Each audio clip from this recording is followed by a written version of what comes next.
नमस्कार प्रणाम जे भी देखा था। और आप सबसे अभी लाइव आवे के कोनो रीज़न ना रहा है, जैसे कि बहुत दिन बाद हम लाइव आइल बनी आप सबके बीच में। और लाइव ऐसा हूँ हमारा आईडी बंद हो चुकल रहे। हमारे को गाना रहा जना के नाम रहा हरदी लागे जान के, हमनी के सुपरस्टार हिट मशीन खेसारी भी आ गया। वो गाना के उठा के गा दिले बा लोग, जैसे कि पंच लाइन हमनी के यहाँ विशाल भारती गीतकार रहन, एगो आवत रहन बैठत रहन, हमेशा सुनलन गाना और जाके खेसारी भैया के गाना के वो गा दिले। तो खैर कोनो बात नहीं है, चली तन के ऐसी चुराहू ना आइल तो थोड़ा सा निमन गाना रहा तो गौले हणे। और ऑलरेडी हमार साल भर जब भैया के शूटिंग गोरखपुर में चलत रहे, ओकरा बहुत पहले हम गाना गौले रही। हमरा लागत छठ उठ के बहुत पहले गाना रहे, वो सब सारा सबूत बा आप सबके धीरे धीरे दिखा देब। हम पहले गाना के रिलीज कर दिया ला, गाना प्राइवेट में भी बा लगले उनकर गाना के, अगर स्ट्राइक जाई ब्लॉक हुई तब सब बा, लेकिन गीतकार बनल छोड़ा देतनी हम। डाइनो 10 घर बना के करेले, सबसे बड़ा चीज ही बा। और जेकरा इंटेंशन होता भोजपुरी इंडस्ट्री में सिर्फ खेसारी लाल यादव से, तो बड़ी दुर्भाग्य बा हमनी के। और हम तो बिल्कुल अपन शांत तरीका से अपन काम करत रही। दिन भर आदमी मेहनत करत रहे, दिन भर आदमी मेहनत करके और गाना बजवावत रहे कि चलो भाई बनावत रहे गाना की छोड़ा के का करता।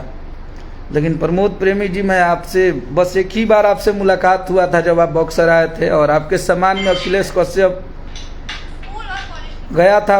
आप आए थे शायद 1-2 गाड़ी से, वहाँ से 10 गाड़ी से लेके हम गए थे आपको क्रिकेट मैच में। वहाँ से आपको इतना मान सम्मान दिए, चाहे आपके लोग कभी भी मिलते थे तो मैं आपके लोगों को बहुत सम्मान करता था।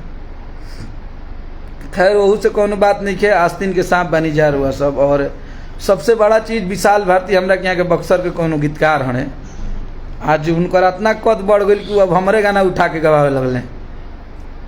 और लोग के बतावे में हमारा ही रही कि हम अखिलेश कश्यप हैं, तू तैयार जानत रहा हो, तू काहे के गलती कैला हो, तू तो बहुत अच्छा से जानत रह।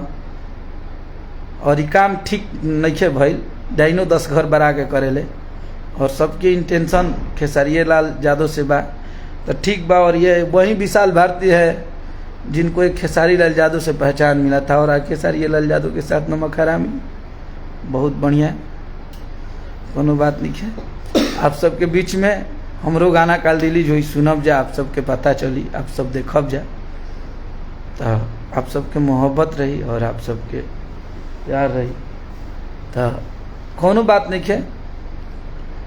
चली माता रानी है, माई विंध्यवासिनी के भक्त नहीं जाए, माई पोंगाड़ी वाली पर भरोसा करी ले जाए। और केहू के आदमी बिगड़ले नहीं खन, तब हमनी के संगे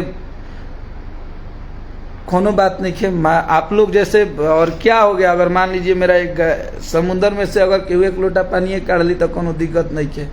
अखिलेश कश्यप को लोग बोलता है और कि शुरू से ही हमको विवाद में लोग रखे हैं, तो इस सारी दुनिया को पता है, जितने लोग हैं सबको पता है हमारे टीम में, और खास करके वैसे लोगों को पता है जो भोजपुरी से बहुत नज़दीक हैं, चाहे वो सिनेमा के गायक हो चाहे कोई हो। भैया सबको, वो भैया का फेवरेट गाना था तो वो सुनाते रहते थे सबको।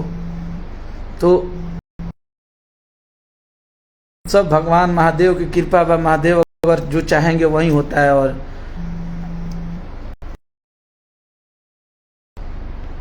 कोनो बात नहीं है। और फोन कॉल थोड़ा सा देर खातिर रुक जाएंगे आप सब, ऐसे कि थोड़ा सा हम लाइव बनी। और ये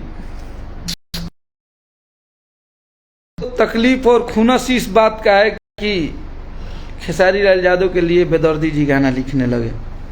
तो भाई जो जिसका जहां मन करता है वहां वो काम करता है, आपको क्या प्रॉब्लम है? हमारा गाना है, हम किसी से गवाएंगे, लेकिन केहू के गाना गावल, केहू के इतना बड़ा प्रोजेक्ट बा, ओकरा के उठा के पंच लाइन तू गा दिल, कोनो बात नहीं है। अगर हम में ताकत होगा और ईश्वर हमारे साथ होगा तो हम अपने मेहनत को इस तरह से बयां थोड़ी जाने देंगे। मुस्क के बिल में पानी डलब तो मुस्क क्या करी, बहर निकल के खिसिया के बहरी है या काटी, आ तब तो हमरा के मुआ दिया। तो ये गलती काम भइल बा। लोग कहलन कि अखिलेश कश्यप झगड़ा हन, झगड़ा कर। अरे भैया केहू के खुरेदबा लोग तो का करी केहू यार, तो जवाब तहार देव हम। तू कितना बड़ा गीतकार हव, एक खातिर तैयार रही। और थोड़ा सा आदमी मेहनत करता है, मेहनत किया है तो तकलीफ में है, कोई बात नहीं है। हमारे साथ पब्लिक का प्यार है, दर्शक जो चाहेगा वही होगा। और हम लोग बहुत स्ट्रगल करके मेहनत करके कंपनी खोले, धीरे धीरे पब्लिक का प्यार मिलता है तो आदमी चल रहा है, तो कोनो बात नहीं है।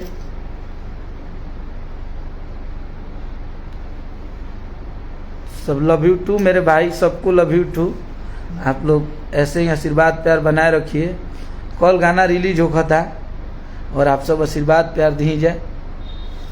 बाकी तो सब आप लोगों के हाथ में। और इस गाने को इतना आशीर्वाद प्यार दे दीजिएगा कि लोगों को ये लगे कि जो ओरिजिनल चीज़ होता है ओरिजिनल चीज़ होता है, असली तो असली बिल्कुल जो थी। और मेरी बहन, तुम लोग जैसे लोग हैं तो हमको कोई वो नहीं है। तो आप लोगों का आशीर्वाद प्यार ऐसे ही बना रहे। संजय यादव, यदुवंशी जी। लीक नहीं खे भइल भैया, लीक नहीं खे भइल, तब गलती हमनिए में बाकी। अब संग ही सब कोई काम करेला और टीम में रहे के तब सुना दियल गई, तो वो बेचारे अब जाके अभी वहाँ के प्रमोद प्रेमी जी बहुत नज़दीकी भइल बानी विशाल जी के। तो ठीक बा, जवाब तो हम देव तारा के, घबरा मत। भरल लाइव में कहता नहीं। तो आप लोग ऐसा ही आशीर्वाद प्यार बनौले रह जाए। और आप सबके आशीर्वाद प्यार यही तरी मिलत रहो। कल गाना आप सबके बीच में रिलीज किया जाएगा, कल बात होगा। जय हो।